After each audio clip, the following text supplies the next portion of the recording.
Hello student, welcome to our channel. Hope आप सभी स्वस्थ होंगे, खुश होंगे। तो आज हम इस वीडियो में देखेंगे आपकी जो 21 डिसेबिलिटी दी गई है आरपीडब्ल्यूडी में, उसमें जो हियरिंग इम्पेयरमेंट डिसेबिलिटी है उसके बारे में जानेंगे। जो कि आपके स्पेशल एजुकेटर का कोई भी जब आप कॉम्पिटिटिव एग्ज़ाम देते हो उसमें भी इस डिसेबिलिटी में क्वेश्चन पूछे जाते हैं। और जो बच्चे स्टूडेंट्स जो है इंट्रोडक्शन टू डिसेबिलिटी जिनका के कॉमन पेपर होता है, जो डीएड स्पेशल एजुकेशन एचआई कर रहे हैं या वीआई कर रहे हैं, जहाँ आईडीडी वाले स्टूडेंट्स होते हैं, तो उनके लिए भी ये हियरिंग इम्पेयरमेंट डिसेबिलिटी से क्वेश्चन जो है वो पूछे जाते हैं। तो इसलिए हम इसके बारे में आज इस वीडियो में देखेंगे। तो पहले हम चलते हैं अपनी इंट्रोडक्शन में कि जो आपकी हियरिंग इम्पेयरमेंट डिसेबिलिटी है वो किस ऑर्गन के साथ संबंधित है। आपको पता है हमारे जो 5 सेंस ऑर्गन है, जिनको के ज्ञान इंद्रियां भी बोला जाता है, इनकी मदद से हम ज्ञान को ग्रहण करते हैं। तो ये जो 5 सेंस ऑर्गन है, इनमें से जो हमारे कान के साथ जो ये वाली हियरिंग इम्पेयरमेंट डिसेबिलिटी जो है वो संबंधित है। आप सभी को इसके बारे में पता होगा। तो इसके लिए हमें क्या करना होगा कि कान का जो स्ट्रक्चर होता है, उसकी संरचना क्या होती है, उसके बारे में जानना बहुत ही आवश्यक होता है, क्योंकि इसके संरचना में से भी बहुत सारे क्वेश्चन जो है वो पूछे गए हैं। कॉम्पिटिटिव एग्जाम हो, चाहे आपका डीएड का स्पेशल एजुकेशन का जहाँ एग्ज़ाम दे रहे हो, जहाँ आप बीएड स्पेशल एजुकेशन के एग्ज़ाम दे रहे हो, एचआई के रिलेटेड हो, तो उनमें ये क्वेश्चन जो है वो पूछा जाता है। फिर लिसनिंग प्रोसेस भी पूछा जाता है कि किस प्रकार से हमारा लिसनिंग प्रोसेस होता है। हियरिंग और लिसनिंग में भी डिफरेंस होता है। हियरिंग वो भी हम देखेंगे कि हियरिंग क्या है और लिसनिंग क्या है। नेक्स्ट, इम्पोर्टेंस ऑफ हियरिंग क्या है, कि जो भी हमारा सुनना है वो क्यों ज़रूरी है, तो इसके बारे में हम इसमें देखेंगे। पहले हम चलते हैं हमारे स्ट्रक्चर ऑफ ईयर के, कि जो स्ट्रक्चर ऑफ ईयर है वो क्या है। तो जो भी अपने कान का जो स्ट्रक्चर है उसको 3 मेन भागों में बांटा गया है, outer ear, middle ear and the inner ear. जिससे कि आप ये फोटो से आपको इमेज से आपको क्लियर हो रहा होगा।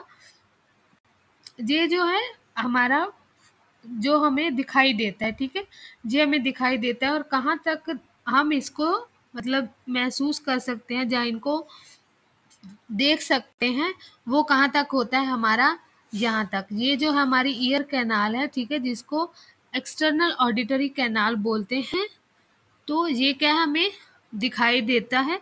तो इसको क्या बोलते हैं, आउटर ईयर, जहाँ बाहरी भाग कान का बोला जाता है। नेक्स्ट हमारा आता है मिडल ईयर। मिडल ईयर ये आपको जो शेडो जैसा दिख रहा होगा, ये जहाँ से लेकर हमारा क्या है, मिडल ईयर है।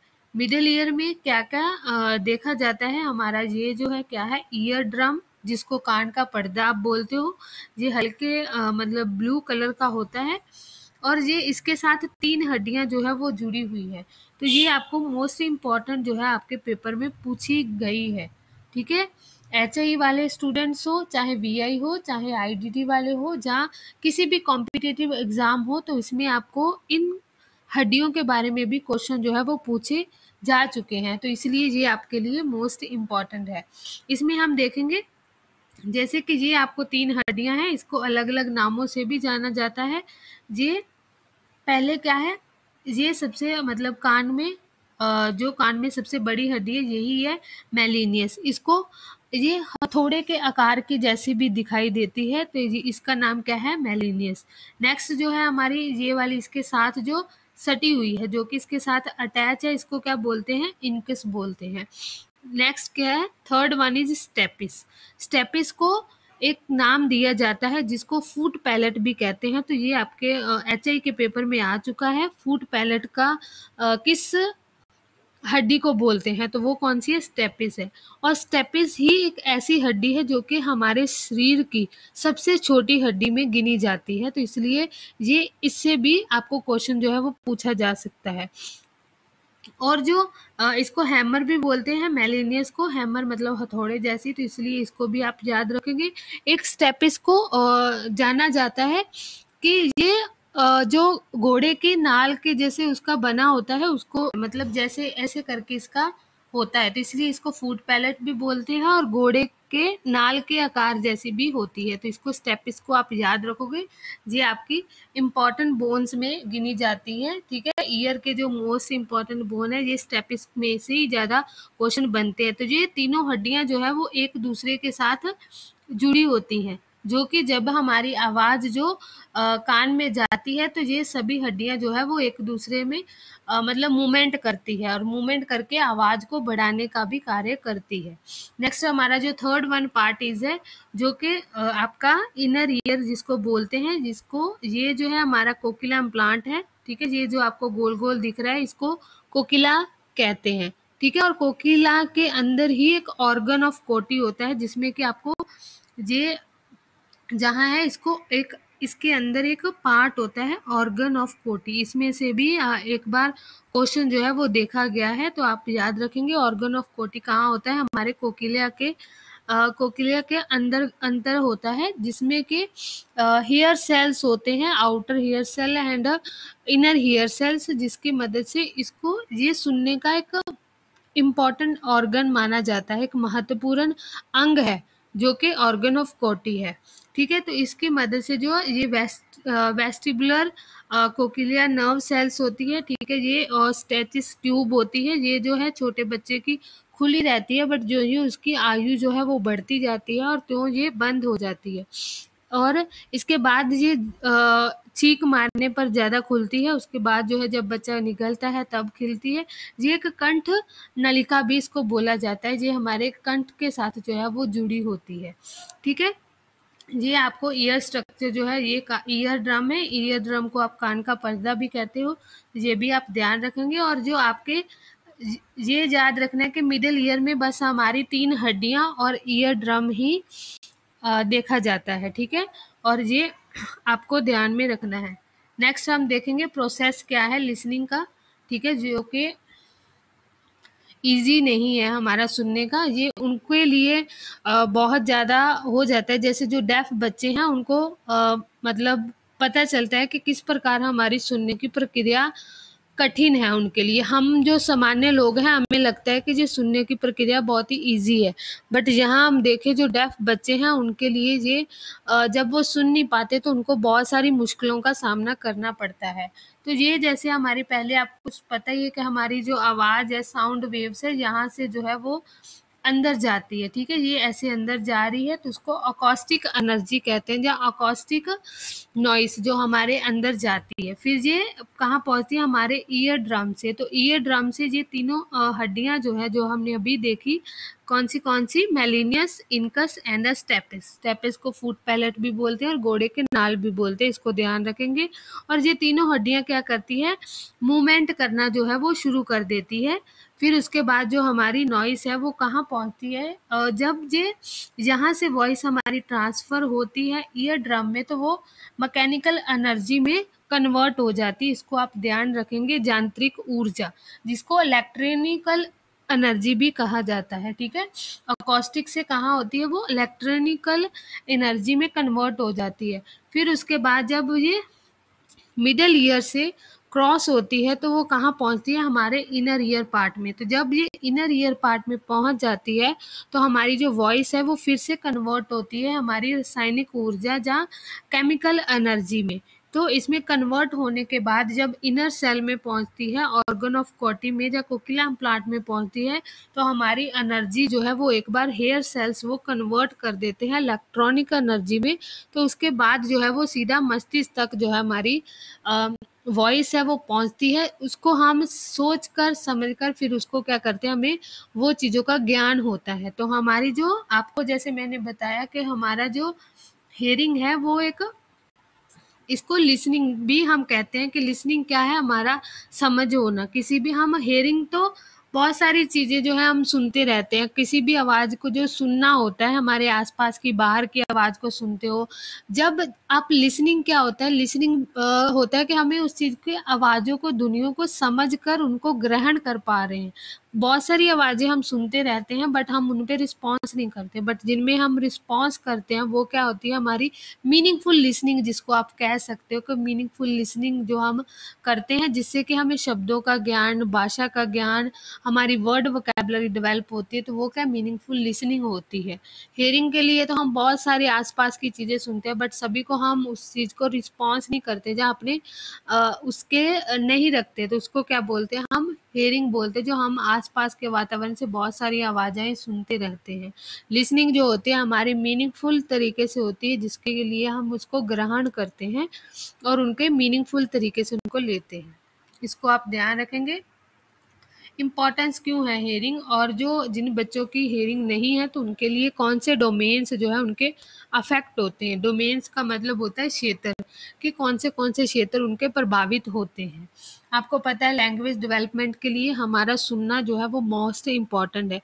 आपने पता है कि जो हमारी भाषा को डेवलप करने के लिए हमारे जो LSRW माने जाते हैं, तो उसमें से हमारी अगर लिसनिंग होगी, हमारी उसमें भी लिसनिंग है, जैसे मैंने अभी बोला कि लिसनिंग हमें किसी भी चीज़ को सीखने के लिए ज़रूरी है, तो लिसनिंग होगी तो ही हम स्पीक बोल पाएंगे। तो इसीलिए इसकी जो लैंग्वेज डेवलपमेंट है वो सुनने से ही प्रक्रिया जो है वो शुरू होती है। हमारी भाषा विकास की हो, किसी भी प्रकार की, जो हमारी स्पीच डेवलपमेंट हो, हमारा कम्युनिकेशन डेवलपमेंट हो, हमारी पर्सनैलिटी भी डेवलपमेंट जो है वो सुनने से होंगी। जैसे हमारे वातावरण में हमें अच्छी अच्छी चीज़ें सुनने को मिलेगी तो हमारी पर्सनैलिटी जो है वो अपने आप ही जो है वो एक अच्छी निखर कर बाहर आती है।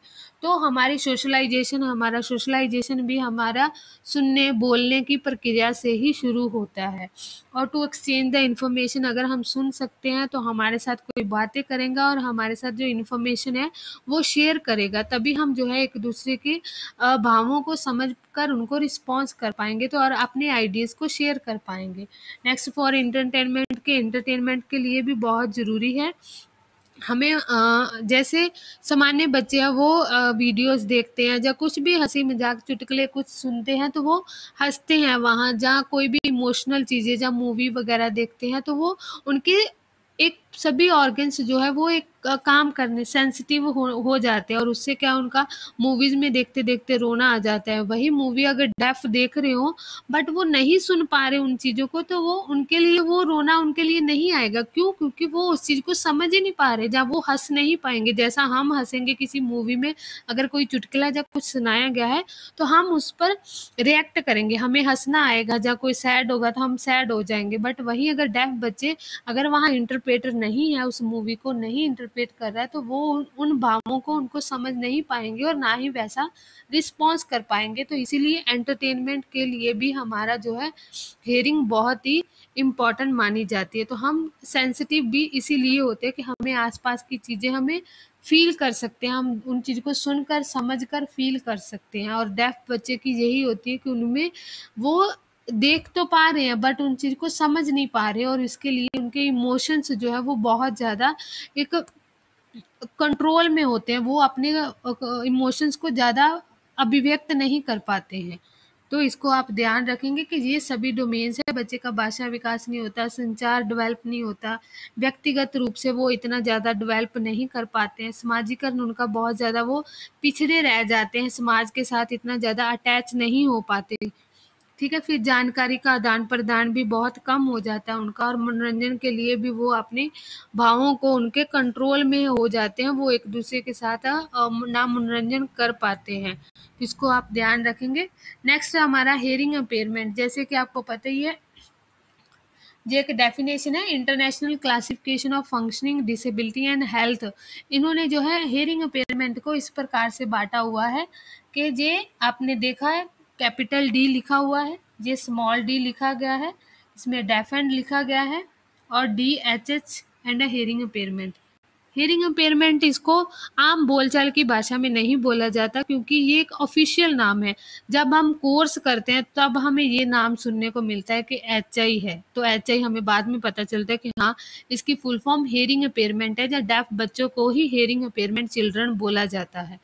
तो इसलिए ये हमने बहुत कम नाम सुना होता है, बट जब हम स्पेशल फील्ड में जुड़ जाते हैं तो हमें ये नाम जो है वो आम जानने को या सुनने को देखने को मिलते हैं। ये जो आपको कैपिटल डी लिखा मिल रहा है, इसका मतलब होता है कि बच्चा क्या है, 100% उसका हेयरिंग लॉस है। ठीक है, ये एक डीबी में माना जाता है कि इसको डीबी में भी आपको क्वेश्चन आया था, एक स्पेशल एजुकेटर का पेपर मैंने देखा, उसमें पूछा था कि डीबी को किस प्रकार से लिखा जाता है।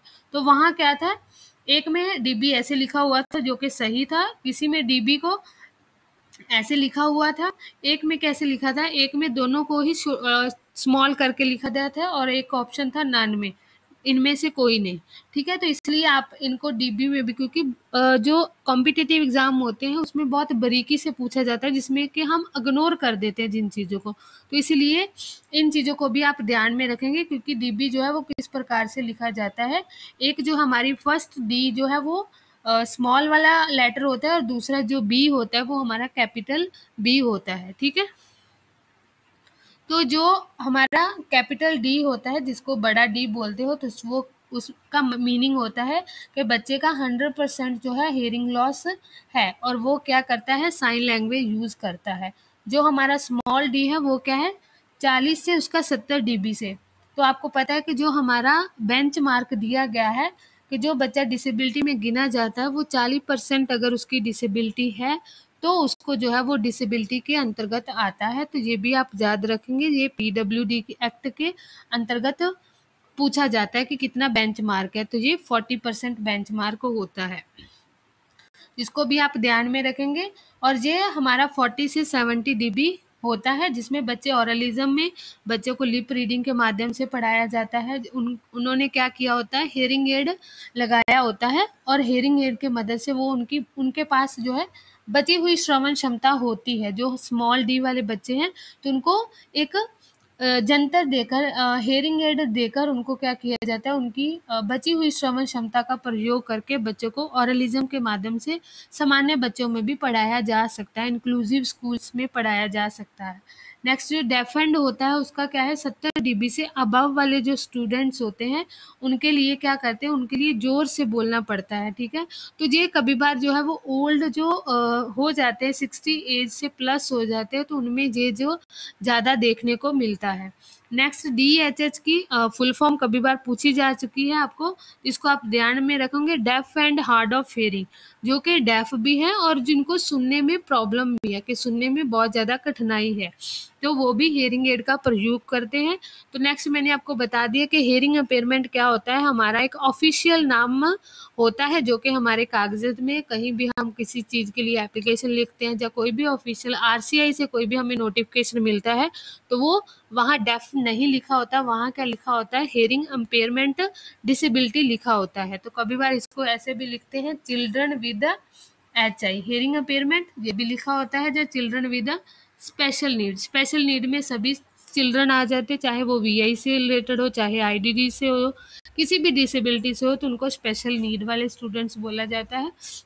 स्पेशल नीड वाले बच्चे वो भी होते हैं जो कि बहुत ज़्यादा पीछे रह जाते हैं या पिछड़ जाते हैं समाज से, जो कि एक मेन स्ट्रीम में जिनको जोड़ने के लिए भी स्पेशल नीड वाले स्टूडेंट्स होते हैं, उनको बोला जाता है। तो इसको भी आप ध्यान में रखेंगे। ठीक है, नेक्स्ट हमारा क्या है, कॉजेज, कि हाँ हमारे जो श्रवण दोष है वो किन के कारणों से होता है, ये भी हमारे लिए जानना बहुत ही इम्पोर्टेंट हो जाता है। इसके 3 जो मेन होते हैं, कौन से हैं, आपको पता है कि जो किसी भी डिसेबिलिटी के आप कॉजेज देखोगे तो वो आपको 3 जो है ये इम्पॉर्टेंट ही देखने को मिलेंगे, फिर उसके अंतर्गत जो है वो अलग अलग हो जाएंगे। वो विजुअल के डिसेबिलिटी होगी तो उसके अकॉर्डिंग अलग हो जाएंगे, IDD होगी तो उसके अलग हो जाएंगे, कोई मेंटल जो और कोई है किसी भी प्रकार की तो उनके रूप से जो है वो अलग हो जाएंगे।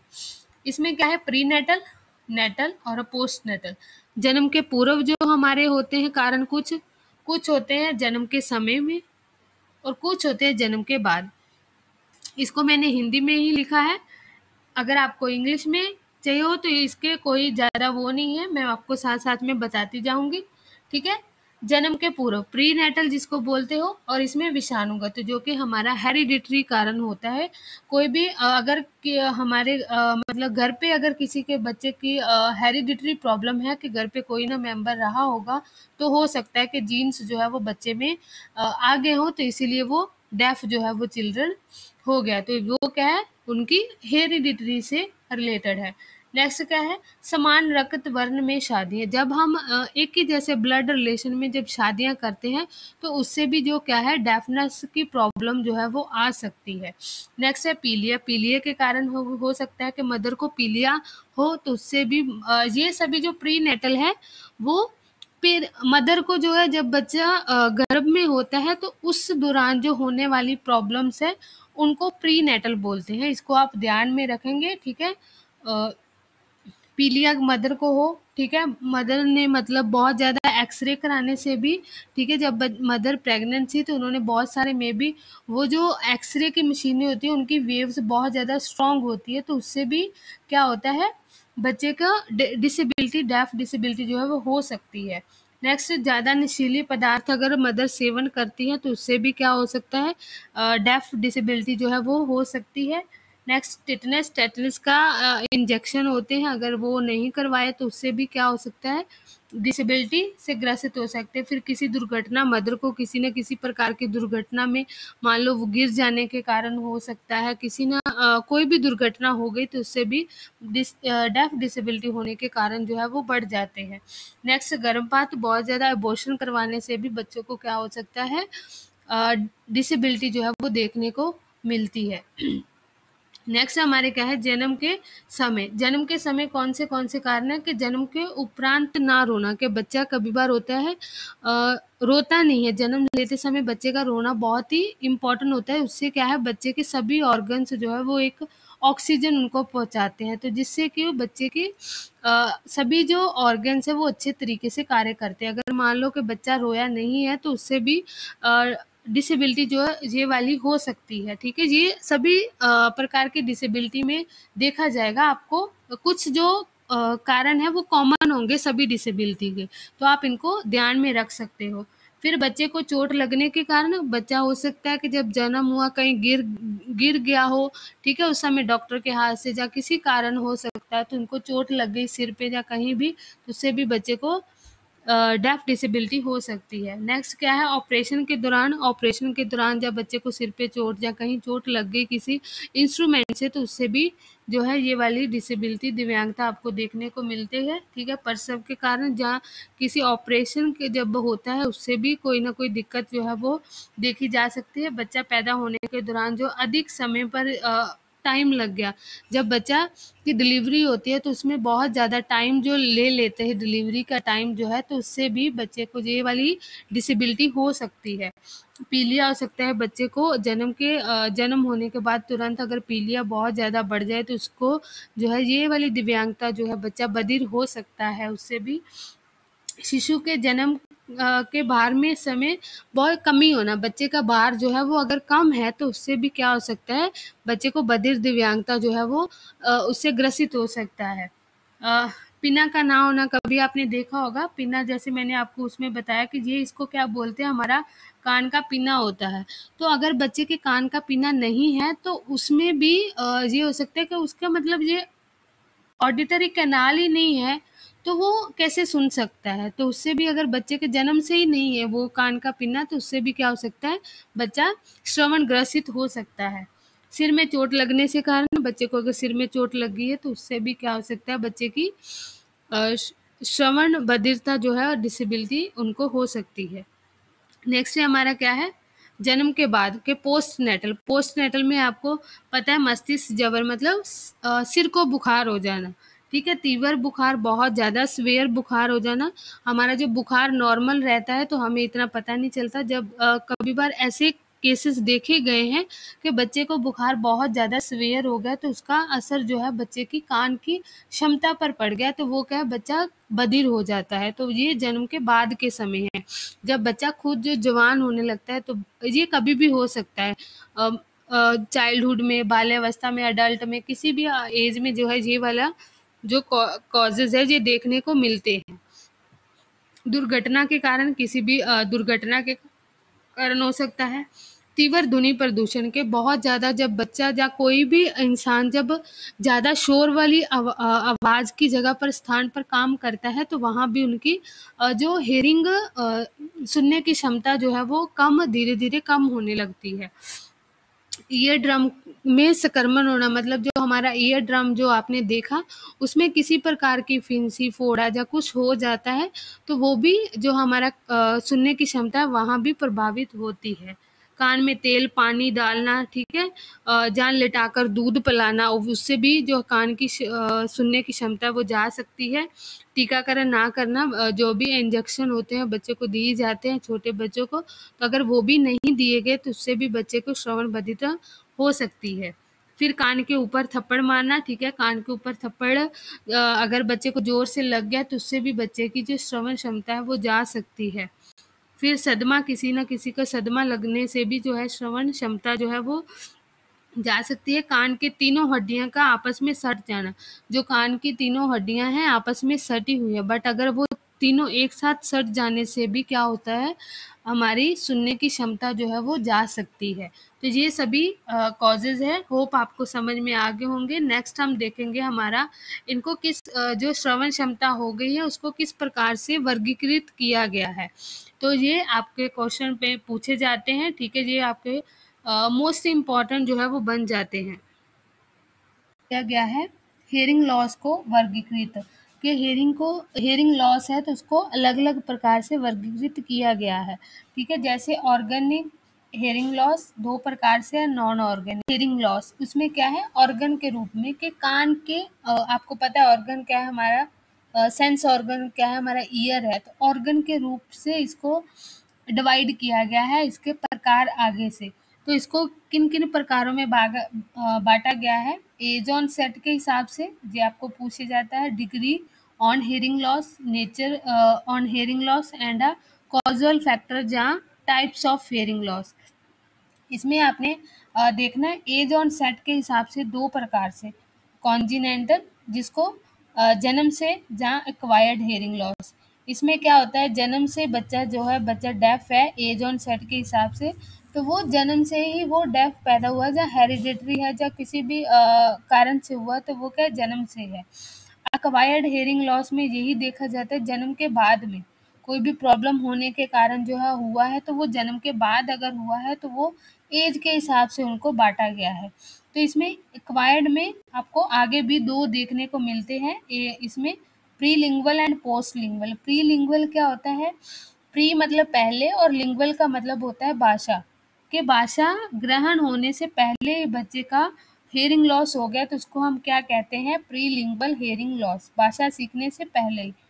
पोस्ट पोस्ट का मतलब होता है बाद में, लिंगुअल का मतलब क्या है, भाषा, भाषा सीखने के बाद, मतलब बच्चे ने भाषा सीख ली उसके बाद उसका हेयरिंग लॉस हो गया, तो वो क्या है पोस्ट लिंगुअल। ये एक्वायर्ड हेयरिंग लॉस में, जहाँ जिसको ग्रहण हेयरिंग लॉस भी कहते हैं, कि जिसको वातावरण से ग्रहण किया गया है, वो जन्म से नहीं था, तो जो जन्म से होगा उसको क्या कहते हैं, कॉन्जिनेंटल, ठीक है। एक होता है डिग्री ऑफ हेयरिंग लॉस, इसको आप ध्यान में रखेंगे क्योंकि ये आपके एग्जाम में पूछा जाता है। पिछली बार भी पेपर में आ चुका था, एचआई के पेपर में, जिसमें कि उनको माइल्ड पूछा गया था हेयरिंग लॉस, इसकी आपको डिग्री दे दी जाती है और आपको पूछ लिया जाता है कि माइल्ड हेयरिंग लॉस के अंतर्गत कौन सी डीबी आती है। और जहाँ आपको पूछ लिया मॉडरेट या स्वेयर, किसी भी प्रकार का आपको पूछा जाता है। और जो 0 से 25 होता है वो क्या है, हमारी सामान्य नॉर्मल हेयरिंग होती है, कि 0 से 25 तक जो है इंसान है वो सामान्य रूप से सुन सकते हैं। तो इसको आप ध्यान रखेंगे, 20 हम कितने तक सुन सकते हैं, 20 से लेकर 20,000 हर्ट्ज तक जो है वो सामान्य सुनने की क्षमता जो है हमारे पास होती है, ठीक है। इसे ये जो है आपके पूरे हेयरिंग लॉस के प्रकार दिए गए हैं और सामान्य व्यक्ति इतनी आवाज़ तक जो है वो सुन सकता है। इसको आप ध्यान में रखेंगे, ये भी पेपर में पूछा जा चुका है, कॉम्पिटिटिव एग्जाम तक इसको पूछा गया है। 0 से 25 तक जो है नॉर्मल होती है, 26 से 40 आपको याद रखना है माइल्ड हेयरिंग लॉस, जिसमें कि बच्चा का माइल्ड हेयरिंग लॉस है तो वो अपनी सामान्य स्कूल में शिक्षा ले सकता है अपनी रेजिडुअल हेयरिंग का यूज़ करके। इसको बच्चे को अगर हेयरिंग एड प्रोवाइड कर दी जाए तो वो अपनी सामान्य बच्चों की तरह शिक्षा ले सकता है, अपने कार्यवान सभी कर सकता है। 41 से 55 तक क्या होती है, मॉडरेट हेयरिंग लॉस, जिसको क्या बोलते हैं, अल्प अल्प हेयरिंग लॉस, ठीक है। तो इसको भी आप ध्यान रखेंगे, ये मॉडरेट लेवल का हेयरिंग लॉस होता है। और इसमें क्या होता है, हमारे बच्चे शिक्षा ले सकते हैं, वह भी हेयरिंग एड का प्रयोग करेंगे। इनको थोड़ी सी स्पीच की ट्रेनिंग दे दी जाए मॉडरेट लेवल वाले बच्चों को, तो वो भी अपने सामान्य स्कूल में सामान्य बच्चों के साथ शिक्षा जो है वो मेन स्ट्रीम में जाकर ले सकते हैं। 56 से 17 मॉडरेट सीवियर हियरिंग लॉस वाले बच्चे, ये भी हियरिंग एड का प्रयोग करते हैं और इनको भी ट्रेनिंग जो है वो दी जाती है, जिसमें कि आपको स्पीच की टीचिंग हो गया, ठीक है, ऑडिटरी ट्रेनिंग दी जाती है बच्चे को। तो ऑडिटरी ट्रेनिंग के माध्यम से, स्पीच ट्रेनिंग के माध्यम से, तो एवीटी के माध्यम से ऑडिटरी ट्रेनिंग हो गया, ऑडिटरी वर्बल थेरेपी हो गया, तो इसकी मदद से बच्चों को जो है वो शिक्षा दी जाती है। फिर है 17 से 90 डीबी स्वेयर हेयरिंग लॉस होता है। इसमें बच्चों को इनके पास थोड़ी बहुत ही क्षमता होती है, बट इनको जो है वो इंटीग्रेटेड स्कूल में पढ़ाया जा सकता है और इनको शिक्षा दी जा सकती है। फिर 90 से प्लस वाले जो अबव प्रोफाउंड हेयरिंग लॉस है, इसको आपको पूछा जाता है प्रोफाउंड हेयरिंग लॉस। प्रोफाउंड होता है जिसमें बच्चे के पास श्रवण क्षमता जो है वो बिल्कुल नहीं होती, उनके लिए स्पेशल स्कूल की आवश्यकता होती है, स्पेशल टीचर की आवश्यकता होती है।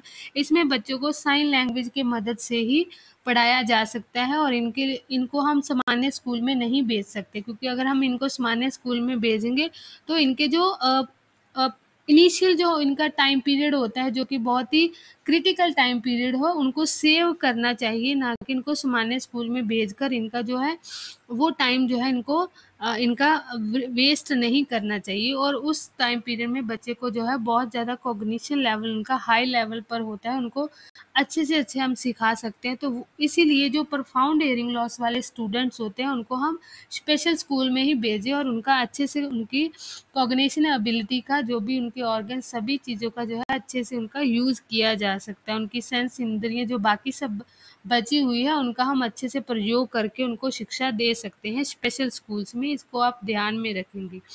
नेक्स्ट आता है हमारा nature on hearing loss. Nature में क्या होता है, एक सडन हेयरिंग लॉस होता है और एक प्रोग्रेसिव होता है।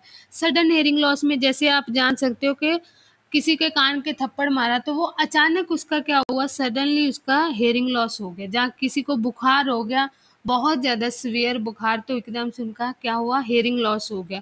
तो वो सडन जो एकदम से हो जाता है हेयरिंग लॉस, तो उसको भी हम क्या कहते हैं, sudden hearing loss. Progressive hearing loss हो गया कि मान लो कोई बहुत ज़्यादा शोरगुल वाले स्थान पर कार्य करता है, तो उसका वहाँ रोज़ रोज़ कार्य करने से उसके कान की जो हेयरिंग लॉस है वो धीरे धीरे कर कर कम होती जाती है। जहाँ एज के अकॉर्डिंग भी जब हम हमारी हेयरिंग लॉस है, जो हेयरिंग क्षमता होती है वो कम होने लगती है, तो इसको हम क्या कहते हैं, प्रोग्रेसिव हेयरिंग लॉस कहते हैं। तो इसको आप ध्यान रखेंगे। एक होता है हमारा कॉजल फैक्टर या टाइप्स के आधार पे, ये सभी ऑर्गन के अकॉर्डिंग है, आपको इसको ध्यान में रखेंगे। Conductive hearing loss, sensory neural hearing loss, mixed hearing loss and a central and a functional. इसको आप कैसे याद रखोगे, कंडक्टिव हेयरिंग लॉस। कंडक्टिव क्या होता है, हमारा जो कान के बाहर का भाग होता है, मान लो ये कान है और इसके अंदर, ठीक है, ये मिडल पार्ट, कान का बाहरी भाग और जो मिडल भाग हमारा ईयर ड्रम से लेकर हमारी जो 3 हड्डियां सटी हुई हैं, इन तक जो हेयरिंग लॉस, जो हमारा कान का मान लो पिन्ना नहीं होता किसी बच्चे का, ठीक है, वो भी कंडक्टिंग हेयरिंग लॉस में कार्य करता है। अगर मान लो बच्चे के किसी ईयर कैनाल में कोई फोड़ा, फिंसी या कुछ भी हुआ है, तो वो भी कंडक्टिव हेयरिंग लॉस के अंतर्गत आता है, जो हमारी ऑडिटरी ईयर कैनाल तक हमारा जाता है। जहाँ ईयर ड्रम उसका संक्रमण है तो भी हमारा क्या है, कंडक्टिव हेयरिंग लॉस है। नेक्स्ट है हमारा sensory neural hearing loss. Sensory neural आपको पता चल रहा है कि हमारी संवेदनीय श्रवण क्षमता, तो संवेदनीय श्रवण क्षमता क्या है, हमारी मिडल से लेकर जो भी हमारा इनर ईयर तक है। ये कहाँ से होता है, हमारा मिडल से लेकर इनर ईयर तक, तो ये भी आपको पेपर में पूछा गया है। मिडल से लेकर इनर ईयर तक जो हेयरिंग लॉस होता है, हमारी हड्डियों से लेकर ईयर ड्रम से लेकर हमारे इनर ईयर, और हमारा कोकिलाम प्लांट हो गया, ऑर्गन ऑफ कोटी जो है जो हमारे इनर ईयर में पाया जाता है कोकिलाम प्लांट में, तो उसमें अगर कोई ना कोई प्रॉब्लम दिक्कत हुई है तो वो हमारे किस में आएगी, सेंसरी न्यूरल हेयरिंग लॉस के अंतर्गत। जैसे इसमें हमने देखा कहाँ था, हमारा इनर से लेकर मिडल तक, जहाँ इसमें हमने सेंसरी में देखा कि हमारे मिडल से लेकर इनर तक। मिक्स्ड में आ जाएगा हमारा तीनों जो पार्ट होते हैं कान के, इनर, आउटर, ठीक है, मिडल एंड नेक्स्ट हमारा इनर। तीनों पार्टों में अगर कोई तीनों भागों में अगर कोई ना कोई प्रॉब्लम है तो वो हमारी मिक्स्ड हेयरिंग लॉस में आ जाएगी। ठीक है, इसको आप ध्यान में रखेंगे। नेक्स्ट हमारा क्या है, central hearing loss. Most important जो है जो वो ये तीन ही है, इनको आप ध्यान में रखेंगे।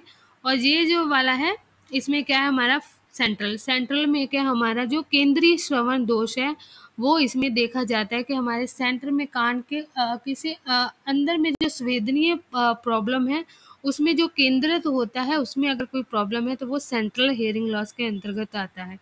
एक होता है functional hearing loss. Functional hearing loss में होता है कि हम उसमें किसी प्रकार की कोई प्रॉब्लम नहीं है, बस हम ऐसे कई होते हैं अनजाने रूप में उनको आवाज़ें बिल्कुल सुनाई दे रही होती हैं, बट वो सुनते हुए भी कुछ चीज़ों को मतलब इग्नोर करते हुए कि हाँ कई डिसेबिलिटी का सर्टिफिकेट बनाने के लिए जहाँ उनके लिए जो दिए जाते हैं उसके लिए भी कुछ फंक्शनल रूप से कार्य करते हैं, तो उनको किया जाता है जी फंक्शनल हेयरिंग लॉस। वो अपना सर्टिफिकेट बनाने के लिए जैसे यूआईडी कार्ड बनता है तो उनके लिए जहाँ कोई उनके लिए प्रावधान मिलते हैं डिसेबिलिटी को, तो वो उसके लेने के लिए क्या करते हैं, एक फंक्शनल रूप से हेयरिंग लॉस का एक सर्टिफिकेट बनाने के लिए वो ये जो है वो दिखाते हैं, तो उसको फंक्शनल हेयरिंग लॉस के अंतर्गत रखा जाता है।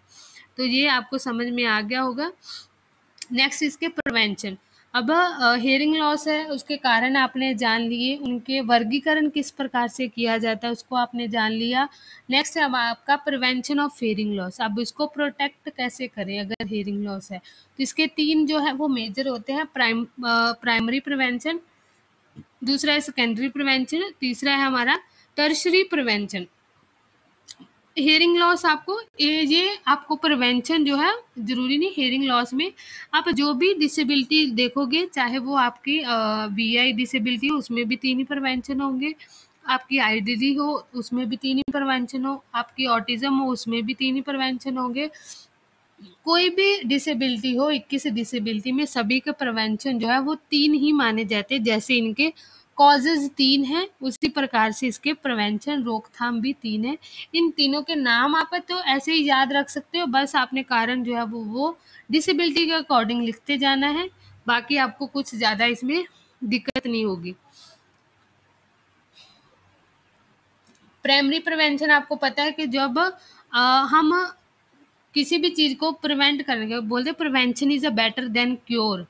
तो क्या है पहला प्राइमरी प्रिवेंशन। प्राइमरी प्रिवेंशन में क्या होता है, श्रवण दोष होने के कारण को नियंत्रण कर लेना। मान लो कि जो आपने कारण तीन पढ़े हैं, prenatal, natal and postnatal. अगर प्री नेटल में मदर जो है वो उन चीज़ों को ध्यान में रखती है, सभी चीज़ों के जो जो आपने कारण पढ़े हैं कि मान लो एक्सरे ज़्यादा नहीं करवाने हैं, ना ही ज़्यादा मेडिसिन खानी है, बच्चे का ध्यान रखना है, उस टाइम अच्छा फूड खाना है, अच्छा मतलब ध्यान में रखना है सभी चीज़ों को कि बच्चे को किसी प्रकार की डिसेबिलिटी ना हो। तो वो हम जब सभी चीज़ों को अपने कंट्रोल में कर लेते हैं, नशीली वस्तुओं का सेवन नहीं करना, उससे बच्चे को दिव्यांगता हो सकती है, तो वो क्या हमारे प्राइमरी प्रिवेंशन है कि हम उस चीज़ को आने से पहले ही क्योर कर ले रहे हैं, जब आपने उसको प्रिवेंट कर पा रहे हैं, तो वो क्या हमारा प्राइमरी प्रिवेंशन है। इसमें प्री नेटल की जो जो हमारी कॉजेज होती हैं तो उनको आप ध्यान में रखोगे तो वो उन सबको पहले ही हम ध्यान में रखते हुए चीज़ों को करते हैं कि नहीं इससे कारण हम बच्चे पर अफेक्ट पड़ सकता है, तो वो क्या हमारा प्राइमरी प्रिवेंशन है। ये नहीं प्राइमरी आपके प्री नेटल में आप पोस्ट नेटल के समय में बच्चे को ध्यान रख सकते हो, अगर पीलिया हो गया या कुछ हो गया उसका तुरंत इलाज करवाना चाहिए। आपका जो सेकेंडरी प्रिवेंशन है, सेकेंडरी प्रिवेंशन में आ जाएगा श्रवण दोष होने के बाद। मान लो कि बच्चे को श्रवण दोष हो गया है, आपने उसमें सिम्टम देखे गए हैं कि हाँ बच्चे को श्रवण दोष है, तो उसके लिए आपने जो जो उपाय करने किए हैं कि बच्चे की हियरिंग टेस्ट करवाया है उसमें आ गया कि हाँ बच्चे को श्रवण दोष है, तो आप उसके लिए जो जो उपाय करते हैं, बच्चे को हियरिंग एड प्रदान करते हैं, बच्चे के लिए स्पीच टीचिंग करवाते हैं। ठीक है, आप हो सकता है कोकिलाम प्लांट छोटे बच्चे का देखा होगा आपने, कोकिलाम प्लांट करवाए हुए बच्चों ने, मशीन लगी होती है उनके सिर पर, तो वो वाले उसके बाद कोकिलाम प्लांट के बाद बच्चे को एबीटी दी जा रही है, ऑडिटरी वर्बल थेरेपी दी जा रही है। तो वो जब उपाय करते हैं तो वो क्या उनका सेकेंडरी प्रिवेंशन है। क्या बच्चे को श्रवण दोष हो ही गया है तो आप उसके लिए अब निदान के लिए जब सोचा जाता है तो वो उनका सेकेंडरी प्रिवेंशन हो जाता है। नेक्स्ट क्या है उसका टर्शरी प्रिवेंशन। मान लो कि बच्चे को वो चीज़ हो गई है, उसके किस प्रकार से किए श्रवण दोष होने के बाद उसके प्रभाव के फलस्वरूप मान लो कि उसका प्रभाव बहुत ज़्यादा ना अफेक्ट करे बच्चे को, उसकी जो डोमेन्स सभी जैसे हमने देखे हैं वो ज़्यादा प्रभावित ना हो, उसके लिए क्या क्या किया जाता है। उनके सुधार के लिए बच्चे को विशेष शिक्षा में डाला जाता है। फिर उनके व्यवसायिक प्रशिक्षण, उनको वोकेशनल ट्रेनिंग दी जाती है। रोजगार के लिए उनको कोई ना कोई ट्रेनिंग लगा लो दी जाती है, उनकी व्यवस्था की जाती है। और सामाजिक तथा आर्थिक रूप में उनको स्वावलंबी बनाना शामिल होता है इसमें आपकी टर्शरी प्रिवेंशन में। तो आपको पता है कि जो हमारा प्राइमरी प्रिवेंशन क्या है कि हमें किसी भी दोष को होने से पहले ही रोक देना, अगर हो गया है तो उसके लिए उपाय करना। उसका टर्शरी क्या है कि उसके उपाय के बावजूद भी अगर बच्चा पूरा हो गया है कि वो चीज़ पक्की है तो उसके लिए आपको नेक्स्ट जो उनके पुनर्सुधार के लिए जो कार्य करते हैं वो क्या है हमारा टर्शरी प्रिवेंशन होता है। तो होप आपको ये समझ में आ गया होगा। Thank you so much. आपको होप ये इन्फॉर्मेशन अच्छी लगी होगी। ये आप हमारा टेलीग्राम चैनल है, इसको आप ज्वाइन कर लेना। अगर आपको इसकी पीपीटी चाहिए होगी तो ये टेलीग्राम पर आपको मिल जाएगी, ये चैनल है। और अगर आपको कोई भी डाउट रह जाता